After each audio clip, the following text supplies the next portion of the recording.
দর্শক বন্ধুরা, আজকে মূলত মাটি তৈরি করা আপনাদের দেখাবো। মাটি কি করে আমরা রেডি করব আমাদের গাছগুলির জন্য। মূলত এই মাটিটা আমি রেডি করছি গ্রো ব্যাগের সবজি গাছ বসানোর জন্য। এই এতগুলো গ্রো ব্যাগের আমি গত সিজন মানে শীতকালে সবজি গাছ বসিয়েছিলাম। সেই মাটিটাকেই আজকে আমি নতুনভাবে রিচার্জ করব বা খাবার অ্যাড করে আবার নতুন মাটি রেডি করব।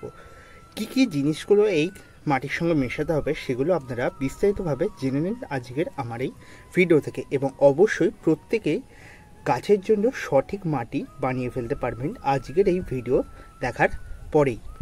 তো বন্ধুরা, প্রথমত আজকের ভিডিওটা একটু মন দিয়ে দেখবেন, কারণ অনেক ইনফরমেশান নিয়ে আজকের এই ভিডিওটি রইল আপনাদের প্রত্যেকের জন্য।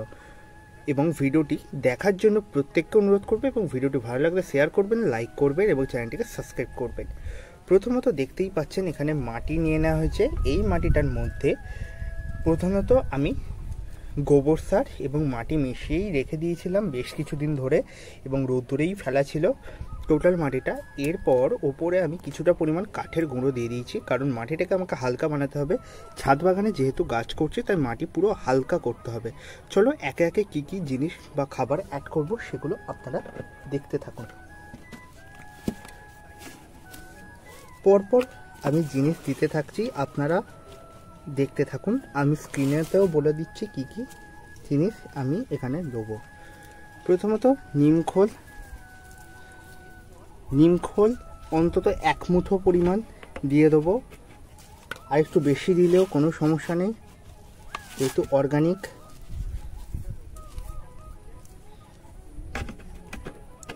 নিমখোল। এরপর দেব হচ্ছে সুপার ফসফেট।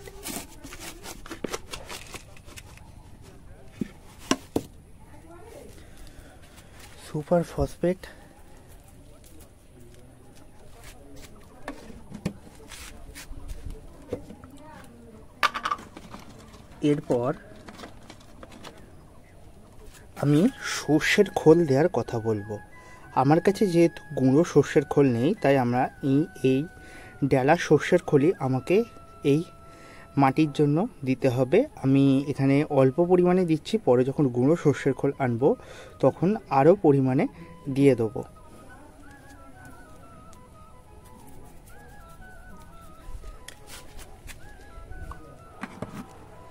এরপর দিতে হবে তোমাদের লাল পটাশ।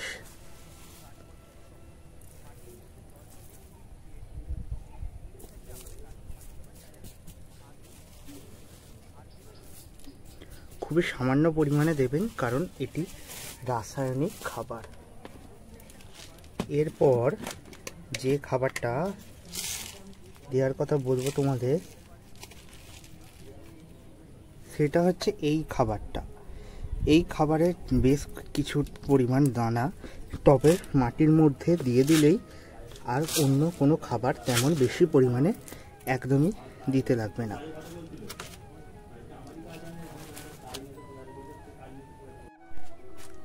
দেখো, প্রধানত এখানে আমি মাটিটাকে রেডি করে নিয়েছি। এরপর যে কাজটা করতে হবে, এই রকম কোদালের সাহায্যে সব মাটিটাকে ভালো করে মিশিয়ে নিতে হবে। আমি মিশাচ্ছি, তোমরা দেখতে থাকো সম্পূর্ণ ভিডিওটা বিস্তারিতভাবে।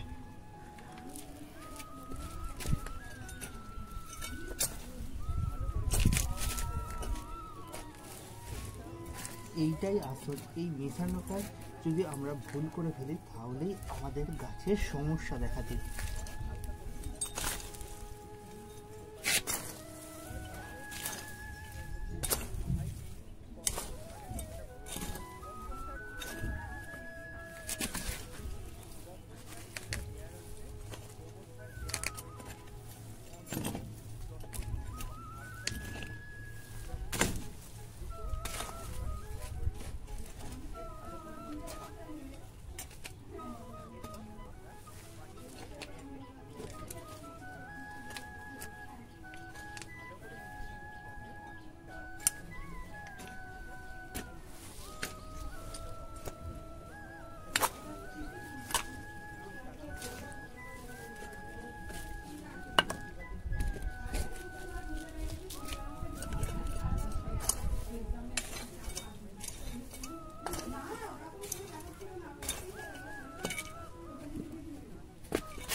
এই মাটির মধ্যেই যে কোনো ধরনের সবজি গাছ খুব সহজেই করা সম্ভব।